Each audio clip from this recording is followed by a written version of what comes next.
Абдурахманов көчөсүнүн күнбатыш тарабынан Чүй проспектисинен баштап Жибек жолу көчөсүнө чейинки бордюр коюу иштери, ирригация иштери толук бүткөн. Асфальт төшөө иштери гана калды. Жумуш 80%га толук аткарылды.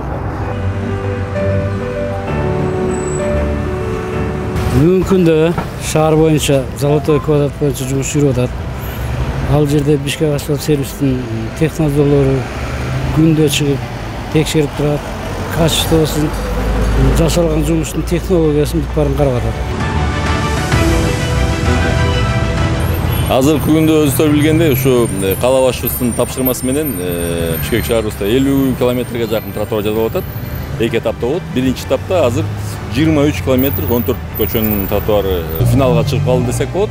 Баягы негизги бөлүктөрүн бүтүп, азыр асфальтка дайындашып атат. Буюрса ушу 1 октябрга чейин көп тротуарлар бүтүп калат.